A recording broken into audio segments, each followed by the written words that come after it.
안녕하세요. 책 읽어주는 에젤 강미경입니다.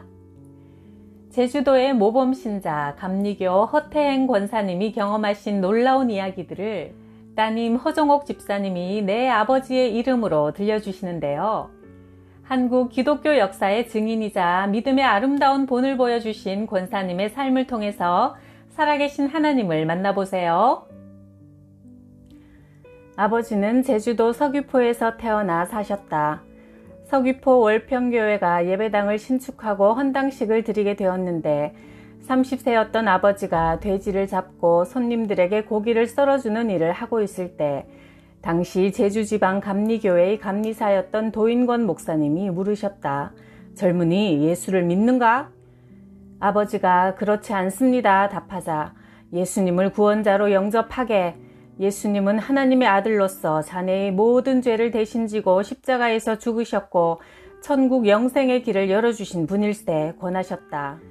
아버지는 머리가 허연 할아버지가 워낙 위엄있게 말씀하시므로 그 카리스마에 그만 압도되어 고개를 숙이며 그렇게 하겠습니다 대답하셨다.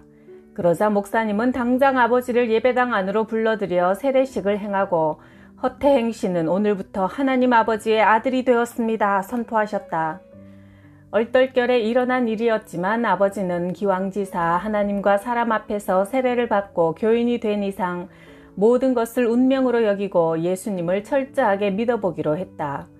도인권 목사님은 자신의 성경책을 아버지에게 주시고 입고 있던 옷까지 벗어주셨다. 그때부터 아버지는 그렇게 즐겨오던 술과 담배를 단숨에 끊어버리고 성경을 가슴에 품고 새벽 기도를 비롯해 교회의 모든 예배에 빠짐없이 출석했다. 아버지가 교회 나가기 시작한 지 얼마 안 되어 어머니는 둘째 딸 정복이를 낳았는데 서너 살이 되던 해부터 시름시름 아프기 시작하더니 다리에 힘이 빠지면서 앉은뱅이처럼 주저앉고 말았다. 게다가 간질까지 생겨 수시로 넘어지고 기절하니 할머니는 이웃 마을에 큰 무당을 불러들여 장대를 높이 세우고 큰 굿을 벌였다. 하지만 아무 소용없이 아이는 가슴에서 구더기가 기어나올 정도로 이상한 질병이 심해져 말도 못하고 숟가락조차 들기 어려울 지경이 되었다. 아버지는 성경을 펼쳤다. 예수님께서 앉은뱅이를 일으키시고 문둥병을 깨끗게 하시며 죽은 자도 살리시는 기적들이 즐비했다.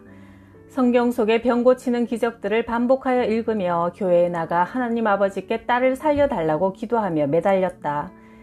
그러던 어느 날 밤 아버지는 기도 중 이상한 꿈을 꾸었다. 꿈속에서 중이 아버지를 찾아와 둘째 딸을 달라는 것이다. 네가 누구이기에 감히 내 딸을 달라는 것이냐? 어서 썩 물러가지 못할까? 호통을 치자 중은 엉엉 울면서 골목 안으로 사라졌다. 그런데 이튿날 아침 골목 안쪽 집에서 크게 곡하는 소리가 들려와 가보니 어제 저녁까지만 해도 멀쩡했던 골목집 딸이 잠자던 중 밤새 죽어버린 것이다. 놀랍게도 그 아이는 둘째 딸 정복이와 동갑내기 친구였다. 더 놀라운 것은 그날 아침부터 둘째 딸이 입을 벌려 밥 줘! 라고 말을 하는 게 아닌가.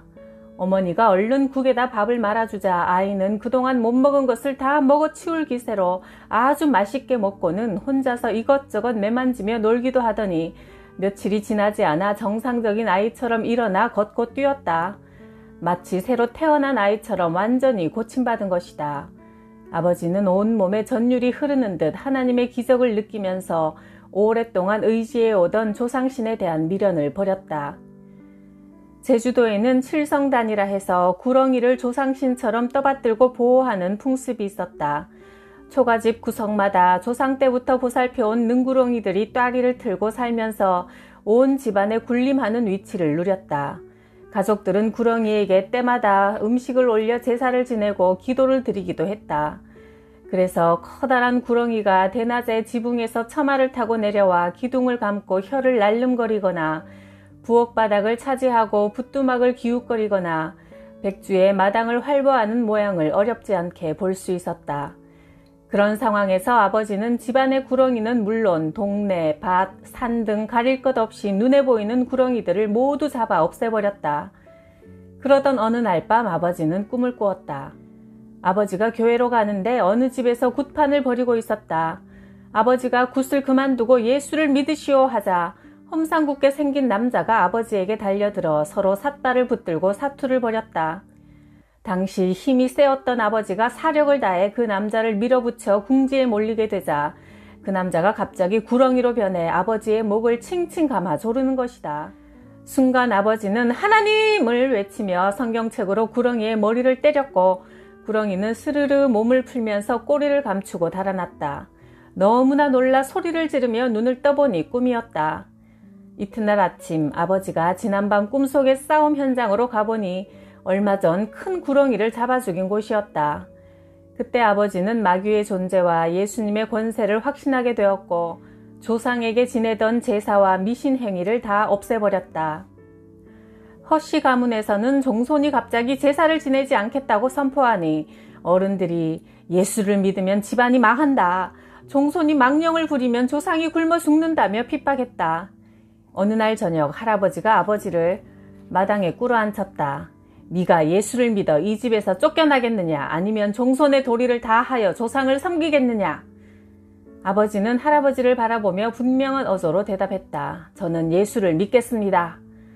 그 한마디가 떨어지자마자 마당을 에워싸고 있던 친척들이 한꺼번에 달려들어 발길질 몽둥이질을 시작했고 아버지는 가문에서 내쫓김을 당했다.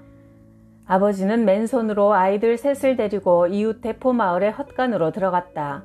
마침 감리교 재단이 대포리의 기도처소로 쓰기 위해 매입해 놓은 집이 있었다. 아버지는 바닥에 가마니를 깔고 한 구석에 성경책을 펼쳐놓았다. 대포마을 최초의 예배당이 형성되는 순간이었다. 아버지는 집에서 쫓겨난 이후로 기도 장소와 시간을 정해놓고 부르짖어 기도했다. 마음이 괴롭거나 불안할 때, 슬프거나 외로울 때, 어려움이 몰려오거나 두려움이 꿈틀댈 때, 핍박과 곤경이 몰려들 때면 한밤중이든 새벽이든 상관없이 바닷가 동굴로 찾아가 무릎을 꿇었다. 하나님 아버지를 향해 눈물로 기도하고 소리 높여 호소하고 묵상으로 아뢰면서 신앙의 험로를 헤쳐나갔다. 아버지의 무릎과 발등에는 평생 동안 굳은 살이 박혀 있었다. 아버지는 노인이 되어 무릎 꿇기가 불편하게 되었을 때도 여전히 기도할 때만큼은 반드시 무릎을 꿇었다.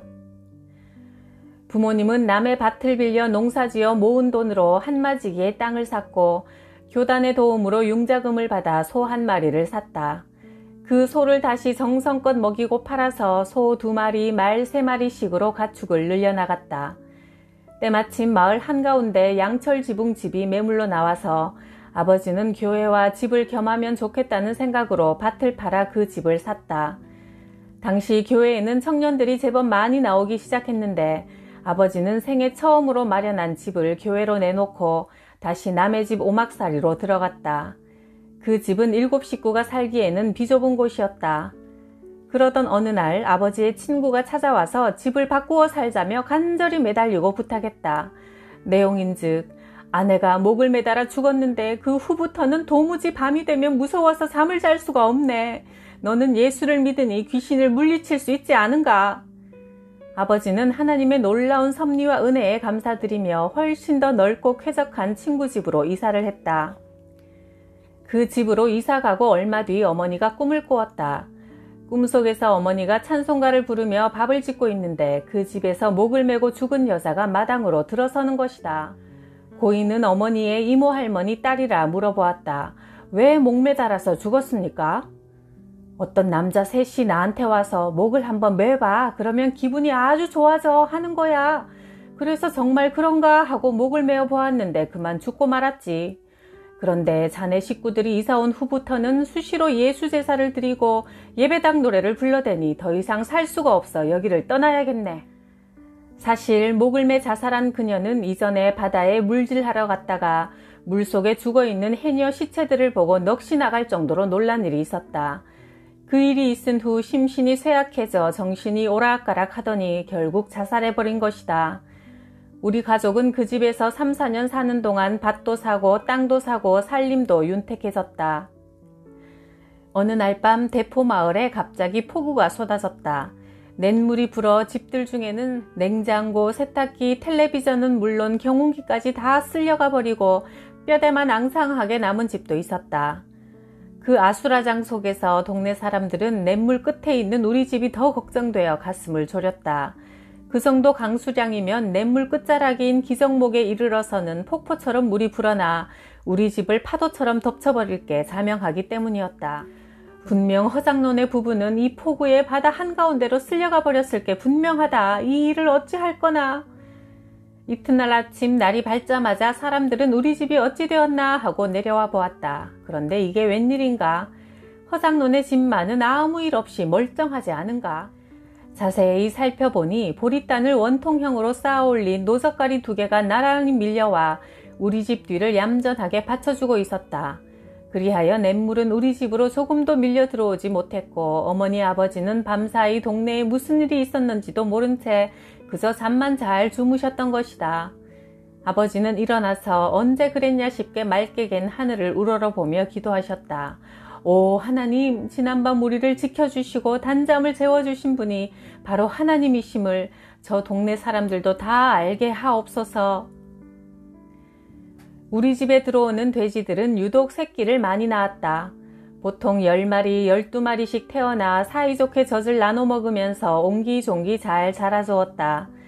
보통 이웃집 돼지들은 7, 8마리 정도 낳아서 절반 정도는 죽어버리고 운 나쁜 경우에는 어미돼지가 새끼들을 낳자마자 모두 죽여버리는 경우도 있었는데 동네 사람들은 우리 집에서 매번 많은 돼지들이 생산되는 것을 보며 저 집은 참 복도 많다고 감탄했다. 그때마다 아버지는 신명기 28장 말씀을 일러주었다. 네 하나님의 말씀에 순종하면 모든 복이 네게 임하여 성읍에서도 복을 받고 들에서도 복을 받을 것이며 네 태가 복을 받아 자식을 많이 낳고 네 땅이 복을 받아 열매를 풍성하게 내고 네 집짐승이 복을 받아 번식할 것이니 소도 많아지고 양도 새끼를 많이 낳을 것이다. 네가 들어와도 복을 받고 나가도 복을 받을 것이라. 우리 집에 들어온 소도 해마다 송아지를 꼬박꼬박 잘 낳아주었다. 아버지는 주일이 되면 반드시 소도 쉬게 했는데 아무리 바쁜 농사철에 이모님이 빌려달라고 부탁해도 절대로 허락하지 않으셨다. 해마다 송아지를 팔아서 자식들을 공부시켰다. 그런데 어느 날 아침 아버지가 가장 아끼시는 송아지가 이웃집 골목에서 다 죽어간다는 소리가 들려왔다. 불이 나게 달려가 보니 입에 거품을 가득 물고 눈동자는 허옇게 뒤집힌 채 땅바닥에 나동그러져 버둥대고 있었다. 사연인즉 아침 일찍 송아지가 이웃집 마당을 기웃거리자 그 집 아저씨가 내쫓으려고 돌멩이를 던졌다는 것이다. 결국 송아지는 네 다리를 뻗고 숨을 거두고 말았다. 이웃집 아저씨에게 항변을 할 만한데도 아버지는 아무 말 없이 소를 산에다 고이 묻어주고 집으로 돌아오셔서 차분한 어조로 이렇게 말씀하셨다. 우리 소는 내가 죽인 거나 마찬가지다. 사실 오늘 내가 서울에 교단 총회를 보러 가야 하는 날인데 이 바쁜 농사철에 할 일이 태산 같아서 차마 떠나질 못하였구나. 그런데 우리가 가장 애지중지하는 소를 데리고 가심으로 하나님은 내게 자기 이익 때문에 반드시 해야 할 하나님의 일을 미루거나 태만히 하면 안 된다는 교훈을 주시는구나. 그 후로 아버지는 결코 교회 일보다 농사일을 앞세우지 않으셨고 무엇보다 농사란 하나님께서 거둘 수 있도록 은혜를 주지 않으시면 순식간에 물거품처럼 사라져 버릴 수 있는 일이요. 하나님 일을 먼저 하다 보면 결국에는 내 수고 이상의 넘치는 복을 받게 되더라는 믿음으로 사셨다. 몇 년 후 아버지는 밭을 몇 마지기씩 사들여 제법 부자 소리를 들을 만큼 살림이 윤택해졌다. 그 즈음 할아버지가 돌아가시게 되자 친척들이 아버지를 찾아왔다. 할아버지가 장손인 아버지 이름만 계속 부르시며 도저히 눈을 감지 못하신다는 말을 듣고 아버지는 당신을 쫓아냈던 바로 그 집으로 다시 들어가셨다.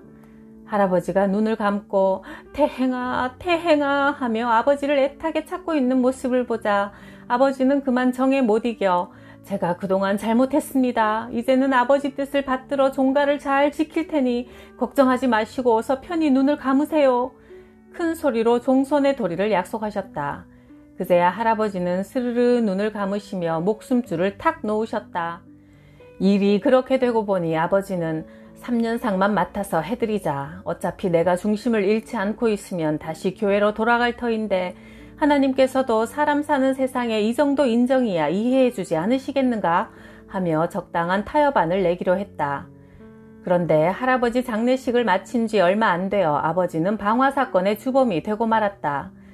아버지가 밭두렁에 덤불을 개간해 경작지를 넓히려고 성냥불을 긋는 순간 갑자기 강한 바람이 불어치더니 삽시간에 불이 온 벌판으로 번져 30만 평의 야산을 태우고 말았다. 당시 중문면 역사상 가장 큰 산불이었다. 아버지는 경찰서로 찾아가 실화 사실을 신고했고 그 자리에서 바로 유치장에 갇혔다. 손실이 워낙 컸기 때문에 누가 봐도 중형이 예상되는 상황이었다. 그런데 주민들이 아버지를 구명하기 위해 탄원서를 냈다. 허태행 씨는 술, 담배도 하지 않는 매우 신실하고 성실한 사람입니다.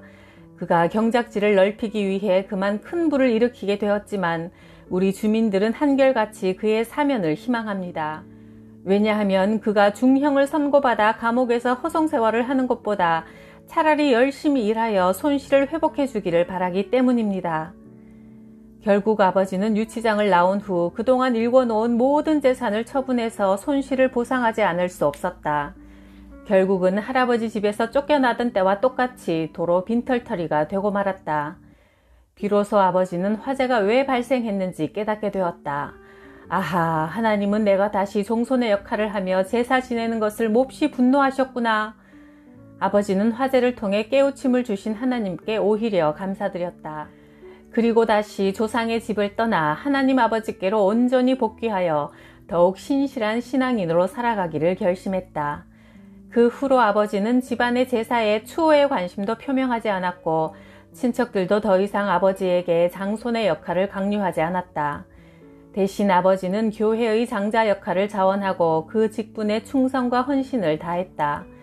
그러자 욥기의 이야기처럼 이전보다 갑절이 넘는 재산도 축복으로 다시 받았다. 하나님은 자녀들이 잘못을 회개하고 돌아오기만 하면 언제나 금가락지를 준비했다가 끼워주신다. 우리 집 재산 중에서 가장 값 나갔던 밭을 팔 때 당시 시세로 1,000만 원에 팔렸는데 아버지는 그중 100만 원을 떼어 교회에 바치셨다. 나는 아버지께 계산이 부당하다고 지적했다. 우리가 오랫동안 농사를 지어오던 땅을 별 차익 없이 판 경우에는 부동산이 동산, 현금이 된 것뿐이지 새로운 소득을 얻은 게 아니므로 11조를 내는 것이 합리적이지 않습니다. 그러자 아버지는 이렇게 대답했다. 나는 그처럼 복잡한 계산과 따지는 셈법은 잘 모른다. 다만 없던 돈이 생겼으므로 그중 10분의 1을 하나님께 드리는 것뿐이다. 농부란 월급쟁이와 달라서 드리고 싶어도 돈이 없어 못 드릴 때가 많다. 그러다가 이렇게 돈이 생기면 하나님께 드리는 것이 마땅하고 기쁘다. 내가 부산대학교 회계학과를 졸업하고 주택은행에 입사해서 받은 첫 봉급을 모두 대포교회에 바쳐버리고 나니 부모님께 선물도 하나 드리지 못해 서운했다.